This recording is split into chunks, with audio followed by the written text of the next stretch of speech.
Fiadanana tompoko professeur mialy ihany faly mitsidika ny tokantranonao hitory aminao ampianatra fa tsy hitory ny amin'ny fiavian'ny andro farany raha hitanao ity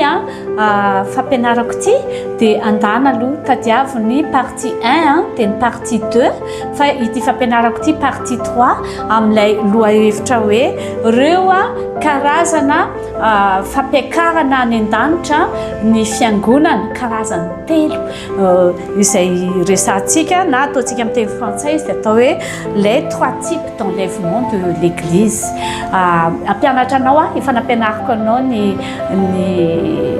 première enlèvement zany hoe ny fampiakarana ny fiangonana voalohany izy ireo fampiakarana ny fiangonana tena mirehatra antsoina hoe Virgine dimy endry fa hiditsika zao eo amin'ny karazany faharoa. Ilay karazany faharoa izay mitranga eo amin'ny atsasaky ny fito taona ny tribulation io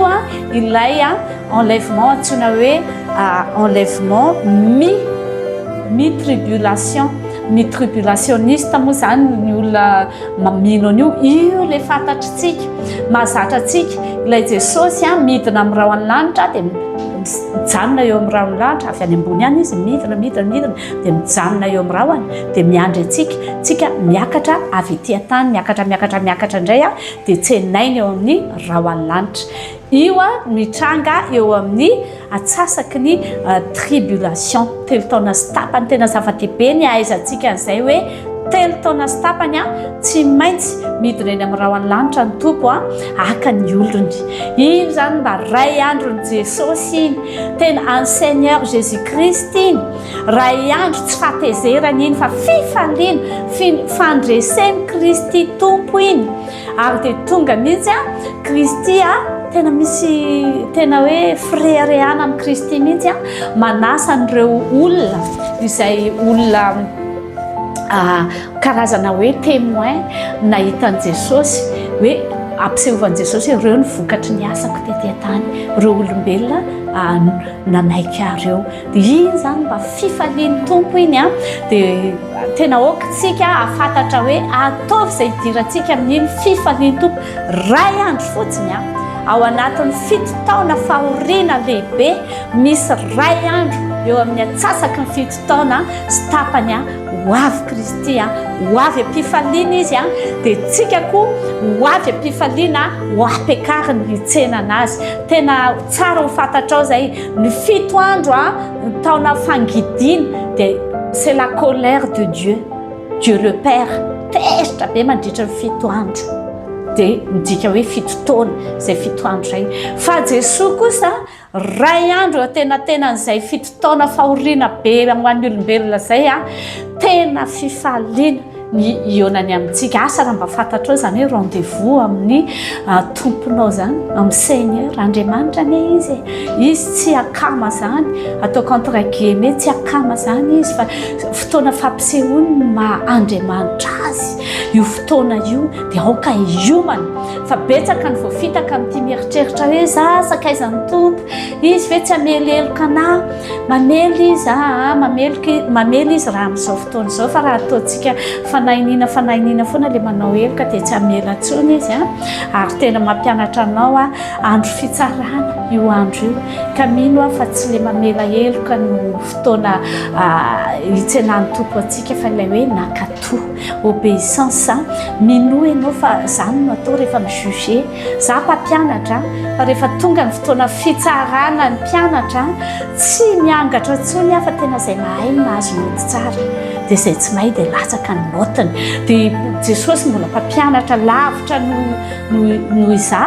amin'ny ara-panahy dia tena miteny aminao hoe ataovy izay anamasinanao tena mba ho tonga izy tsy ho sahirana izy rehefa hitsaranao fa tena fantany hoe ity ranony efa no hamariniko satria nahay ny fona taniko fa raha mbola olona mbola tsy misangisangy amin'izany fifonana izany matahora ihany satria Andriamanitra ane izy fa tsy olona ny olona mbola afaka ataontsika hoe mba miantrahanay rehefa zay re tara tamin'ny lafiny zavatra ohatr'izao tsy nalala an'izany zahay ny pasteranay tsy nampianatra an'izao tsy dia olombelona loatra izy fa izy efa nampianatra antsika nge rehefa diso ny pasteranao dia mialahy ny fiangonanao dia andana mianatra mialahy atao rehefa pastera tsy hitondra ny an-danitra ny pasteranao fa tsy hampianatra afa-tsy moto sy tomobile sy trano sy mandeha any an-dafy sy zavatra ohatr'izany tsy eken'ny tompo mihitsy tena tsy eken'ny tompo izany fa fampianaran'olombelona izany fampianarana avelon'ny satana izany fa tsy izany fampianarany fanahy masina dinio tsara ny soratra masina fa tsy ohatr'izany mihitsy tamin'ny andro an'ireny apôstôly voalohany rehetra ireny ao amin'ny testamenta vaovao tsy maintsy mampianatra anao an'izany fa tsy variana hitanisa fotsiny ohatr'izao no mitranga amin'ny troisième tribulation azafady trois enlèvement ohatr'izao mitranga amin'le typana tribulation aiza ho aiza mipotra tsy variana miteny an'izay fotsiny fa mampatsianao misy fitandremana ara-panahy fiovahan-toetra mihitsy ary fifonana tena très important hoe fifonana io ny ahafahan'Andriamanitra mamindra fo amintsika fa tsy le fahalalana be botolo fotsiny hoe mahalala dia ampianatra anao le deuxième tribulation le mahazatra anao io raha taditinao tsara ny fampianarako tao amin'ny deuxième partie talohan'ity fampianarana ity dia nitentsika hoe reo virgine 10 adala le tavela no ampianariny zareo mpampianatra spécial nataon'Andriamanitra ampianatra amin'io andro ny tribulation ampianatra ny famarinan'i Jesosy izy fa tsy ampianatra ny tenany izy akory fa ampianatra ny famarinan'i Jesosy sy ny famonjena ny vidiny rany Kristy no vidiny tamin'ny rano mankotsika latsaka tao Kalvari iny ampianatra an'izany tsisy famonjena raha tsy misy rano latsaka dia rano Kristy ilay izy ary tena ho antsika kristianina mihitsy no averina indray ampianatra an'izany ka izao no mitranga mandritra ny 3 taona sy tapany nampianatra ireo mpampianatra mifarana ny fampianarana dia ohatran'ny fampianarana rehetra miditra examen daholo raha te hipasse classe tsy maintsy miditra examen dia eto tsy misy hoe ny mpampianatra ilay 4 sy 4 alina sy ray hetsy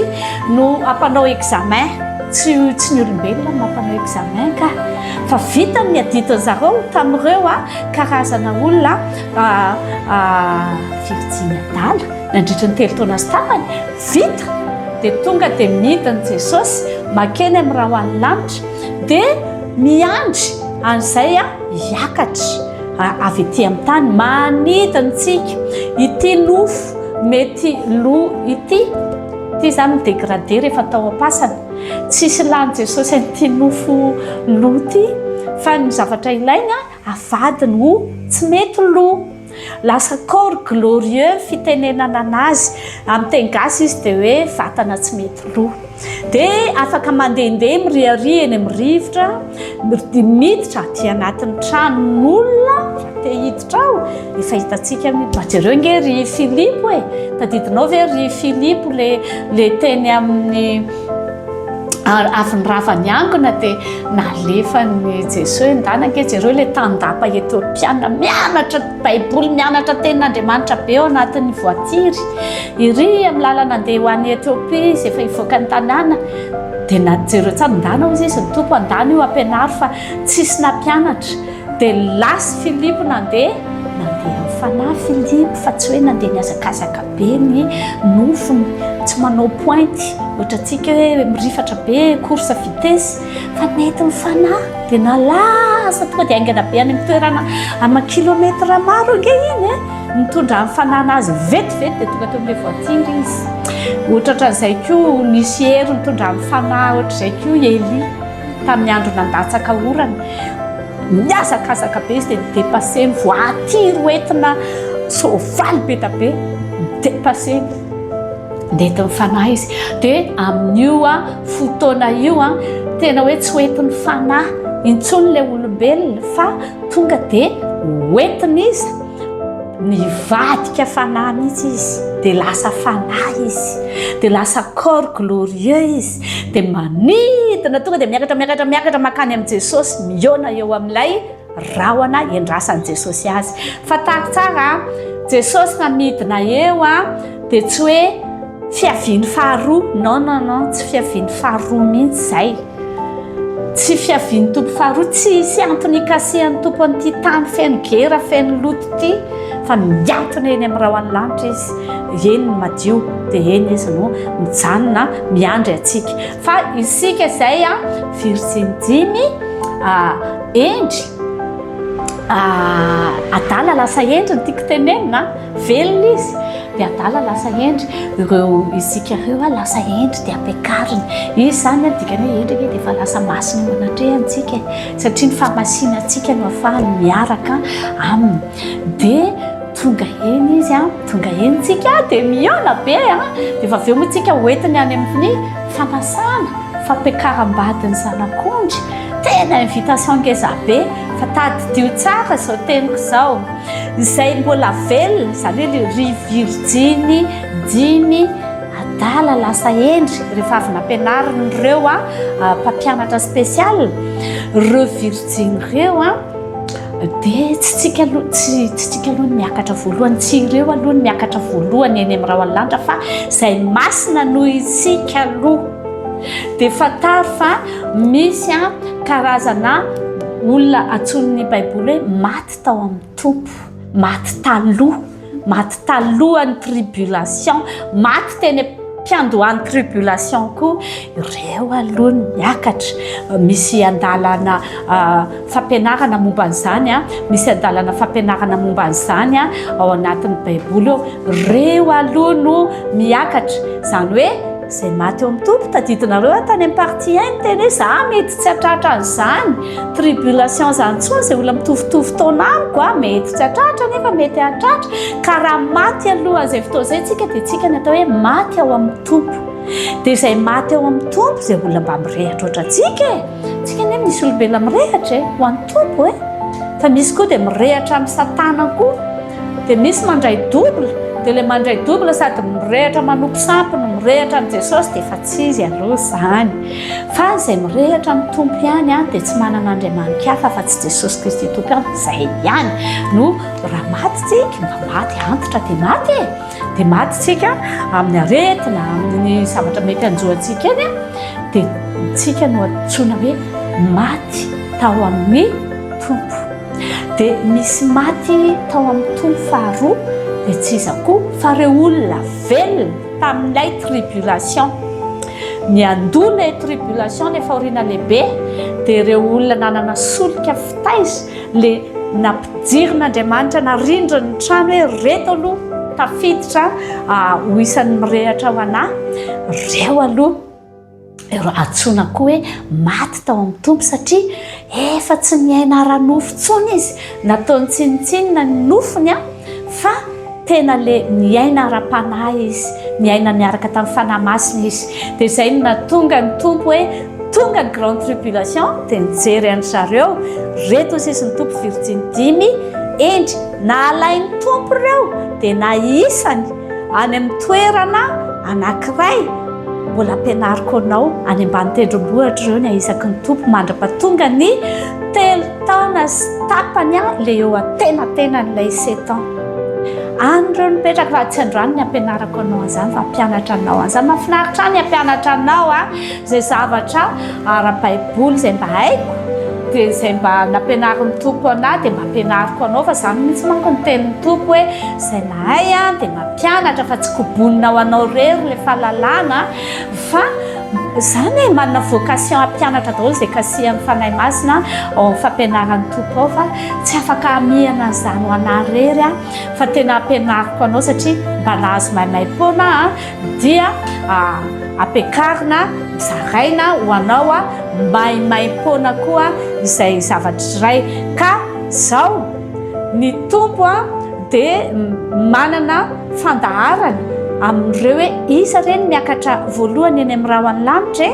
ilay maty tao amin'ny tompo ve sa ilay velona tao amin'ny tompo. Dia hovaliako aminao any amin'ny partie 4 indray izay teny izay fa manarahanay any amin'ny partie 4 fa mahaliana dia mahaliana ny toy ny fampianarana. Misaotra tompoko.